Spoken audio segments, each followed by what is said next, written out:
Hello, tech friends, and thank you for tuning into Emerging Technologies in Business, where we take a deep dive into different technologies that are impacting businesses today and in the very near future. I'm your host, Brock Riney, and this podcast is brought to you by Kincannon XR. Let's talk tech. Hey, everybody. Welcome back for another episode of Emerging Technologies in Business, and today I'm joined by a very special guest. He is the CEO and co-founder of ThirdEye Gen, Nick Cherukuri, and they're a Princeton-based New Jersey company leveraging their X2 mixed reality glasses, which provide a lightweight product at less than 10 ounces, but also very durable, that's utilized in the military sector as well. And it has a wide field binocular view that can be used in a myriad of sectors, and they have over 500 partners utilizing these glasses right now. Nick, thanks again for being here, sir. How's the day treating you? It's pretty good. Thanks, Brock, for your time. Excited to talk about what we're doing in this space. Really cool stuff. For sure. So, Nick, I know we talked about this a little bit, but you started this project originally when you were in college, when you formed an AR/VR group or club, and it just kind of exploded. Is that right? That's correct. So this started about 4 or 5 years ago when AR/VR was kind of still getting a lot of hype and momentum, and it wasn't really being taught at that many places. So we started the UPenn Penn AR/VR club. This quickly grew to over 200 people. And this showed the amount of interest in this space because there's so many applications for AR, VR, from healthcare, gaming, entertainment, telecom, field service. So it's really pretty limitless, the application. So that's what geared a lot of our excitement towards this space. And since then, we've made our X2 mixed reality glasses. These are being used on U.S. Army bases, by major hospital systems, for really a wide variety of use cases, gaming, entertainment. And it's pretty cool to see all the different use cases. That's the beauty of augmented reality, is it's not limited to one industry. It has use cases across many industries. And as we go more into the consumer space, I think it's just going to get even bigger and more cool with 5G. So it's pretty exciting to see what everyone is doing in this field. And we're really just at the beginning steps of this. And I know you mentioned 5G there, right? But the X2 is one of the few, if not only ones, that have access to the ATT Firstnet side as well, right? That's correct. And that's actually a really interesting story for how that happened. Is during the COVID crisis and all the stuff that was going on during that crisis, we really looked to see how we could utilize our technology to benefit first responders out. So we had team members who worked closely with different first responder groups in our area around the Philadelphia area, New Jersey, New York City area. And we developed our RespondEye telehealth system, which basically what it enables a first responder or EMT to do is they can wear these smart glasses, be in the back of an ambulance or in any first responder setting, and a remote doctor who could be hundreds of miles away could see exactly what they see live in real time, allowing the first responder to be hands-free while they work. So before, the first responder had to be looking down at their manual or at their phone. Now they could be safer, more hands-free. We also added live translation capabilities, so people are speaking different languages. Oh, I think you froze on me, Nick. They can coordinate with each other. So this is something that is really beneficial for first responders. We saw that it helped ambulances almost come back 40% faster, which is pretty amazing. Wow. So we're really proud of the work we did. We're still continuing to do a lot of work with first responders. So then AT&T Firstnet reached out to us. Firstnet manages all the first responder spectrum nationwide for first responders, so they don't have to deal with any latency issues. So by accessing the Firstnet network, now our telehealth system can work even faster with even lower latency. So it's a cool partnership, and it's a really important space that we continue to be in, among many other countries. No doubt about it. FirstNet is one of those things where bandwidth is always going to be so precious, and having a sliced off section that can't become congested by other people utilizing it, huge difference. I can really imagine how fast an ambulance has got to turn around without having to look at any sort of manuals or anything like that, and having these directly on your glasses. Now, the other thing I saw about them, too, is that was also helpful because you use thermal imaging as well. So I would imagine when they're out being their first responders and having to do those things, the thermal imaging probably came in really effectively as well. That's huge too. So we developed an app called ThermalEye that was able to connect to different thermal accessories like a FLIR thermal sensor and other thermal sensors ranging from different levels of accuracy. Some of them are almost zero point 0.1 uh, degrees Celsius accurate, which is really accurate. Yeah. And this enables people, first responders to be at a distance from a group of people and scan the group and get their temperature readings. Also, it lets first responders scan what's behind a wall, HVAC settings, so different use cases for thermal heat map readings. So that's another accessory that's beneficial, not just for first responders, but also for electrician, different field technicians and different use cases. Yeah, and one thing I really like how you guys do everything is you get feedback from end users who are utilizing your glasses all the times. And one of the things that originally wasn't there was the ability to wear them with hard hats. But I know that you guys have made an adaptation to be able to make them more accessible, more usable while people wear hard hats. Correct? That's correct. So these are able to connect to hard hats on 4 point, 6 point style hard hats. And most of them are commonly used, and they're ANSI certified. So that's something, especially on the construction field service setting, we had to develop that accessory. So I think for the enterprise side, there's definitely many accessories that we enable. So the hard hat is one accessory. We also have prescription inserts. People with eyeglasses can clip on their inserts inside the glasses. We have you can pair it with hotspots, like not just FirstNet, but also Verizon, T-Mobile hotspots. So we try to allow as many different accessories as possible. The thermal accessory is another one, and that just enables more different use cases for this technology. Yeah, for sure. Absolutely. Now, I know the one that you're wearing right now around your neck, that's the X2. Yes, And that one comes in just under 10 ounces. I think it was 9.8. yes, it's But you all in do one. have a new version. Oh, go Yes, ahead. yeah. So these are X2. These are more geared towards enterprise, government use cases. These are all in one.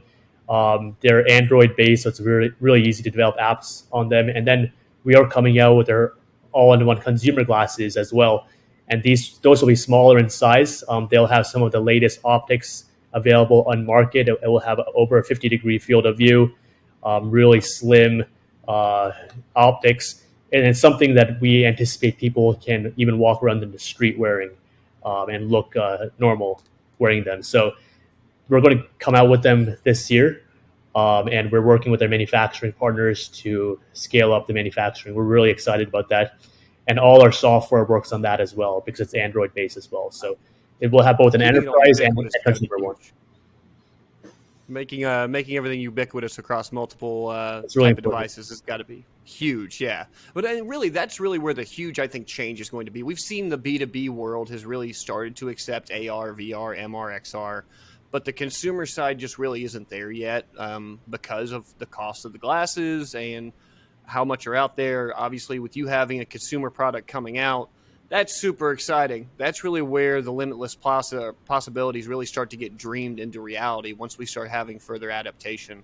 Do you, if you had to guess as a CEO of a company that's utilizing these types of glasses on a day-to-day basis, where do you think that tipping point is going to be? Is it going to be when glasses are, less costly than a cell phone, or do you see it happening in the next year, 2 years, or what do you think the roadmap for that is going to be if you were going to predict the future? So that's a great question. I think what we're trying to do is enable these glasses to be at a similar price point as a cell phone, so under $1,000, and hopefully the pricing goes down as we increase bulk quantities. So definitely the pricing as affordable as possible is a critical factor for scaling this for consumers. And also the app ecosystem is really important. So on the enterprise side, it's mostly what's the return on investment? Like, will this enable Right. my workers to operate faster, reduce machine downtime, etc.? So that's really easy to quantify. On the consumer side, it's more about, are there enough use cases to make this like useful for me to replace the phone with? And what we think that entails is the glasses being affordable, having a really good app store, having like good gaming, fitness apps you can call each other on, maybe even integrating a 5G chip inside the glasses. And a combination of all that hopefully will allow this to scale to millions of users. And that's the goal.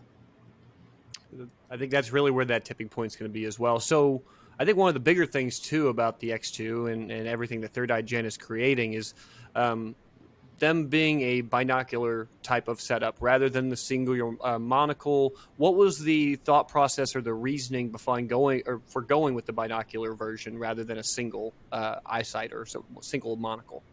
Definitely. I think we talked to many of our potential customers and they tested both. And we found that the majority, I would say over like 85, 90% of the people preferred binocular because this is a much wider field of view. It's less eye strain because you're not only looking at a screen from one eye. You can see the content clearer because the screen is much bigger and brighter. And also, you can do more advanced applications. You can do 3D holographic applications. On a monocular one, you can really only display like text. You can't display like 3D holograms. So we developed that 3D SLAM applications, which are really at the cutting edge. That's what mixed reality is about for displaying that 3D holographic content. So we found the majority of people preferred that. There are some use cases for monocular glasses where you need to have your peripheral vision completely intact, maybe like an oil and gas setting. But the majority of use cases we found, users preferred the binocular glasses for those reasons. So I think our next version, that's why it's going to be binocular as well. That makes perfect sense. And I have to tell you, as a big Marvel geek or self-proclaimed dork, I love the name ThirdEye Gen because all I think of is Doctor Strange, obviously, with having the third eye. But it actually makes a lot of sense because it is more you information from seeing. your face.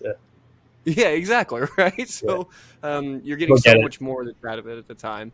I did also see, I'm also an amateur drone flyer myself, and I saw that you guys have Drone Eye as well, which, what an update to the heavy, bulky, not fantastic drone VR goggle or controlled goggles that are Right. used right now. I can only imagine having something that's on my head that's 10 ounces, let alone thinking down the future or down the line when it's only 3 ounces. Yeah. What a big change that's going to make. And I can imagine it's already being adapted pretty well as well on your side, right?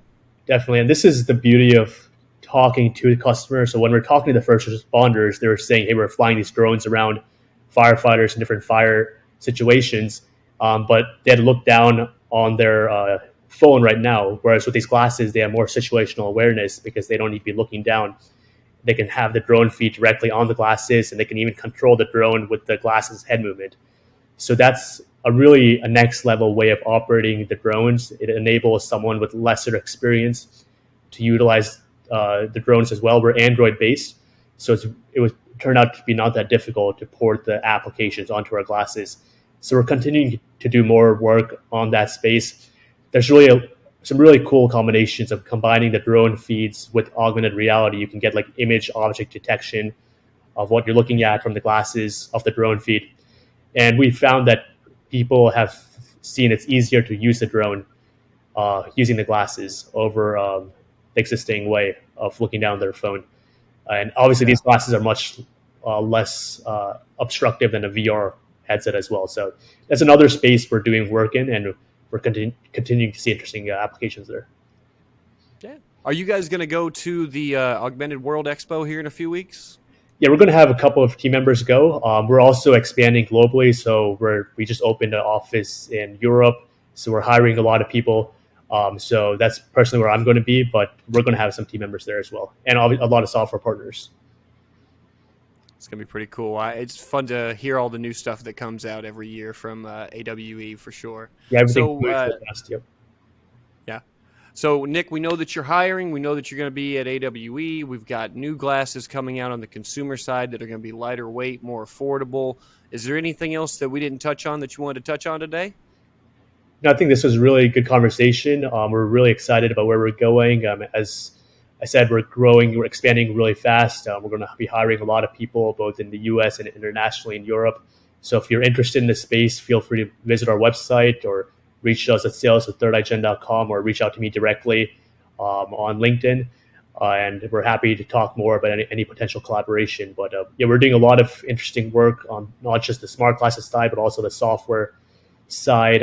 And now we're going to go into the consumer space, which is going to be really cool to see where that goes. That's going to be a wild ride for sure. There's no doubt about it. Really, I want to tell you thank you so much for being on the show. And of course, I want to thank everybody at home for tuning in for another great episode of Emerging Technologies in Business. And again, special thanks to Nick Cherukuri, who's the CEO for ThirdEye Gen, obviously with some amazing insights again today. So thank you again for being part of the show. And for those listening, if you like this content, give this a like or subscribe to the channel. Feel free to drop a comment of what you think is going to be the next evolution when we're moving over to this consumer side using AR, VR, and MR type of glasses. If you want to find us on social media, you can find us at ETIB Podcast or at KinCannonXR. And with that, I've been your host, Brock Riney. I hope everybody enjoyed our show. Nick, again, thank you for the time. And we'll talk some more emerging tech next time, everybody. Thanks, Rob, for your time. Thank you, Nick.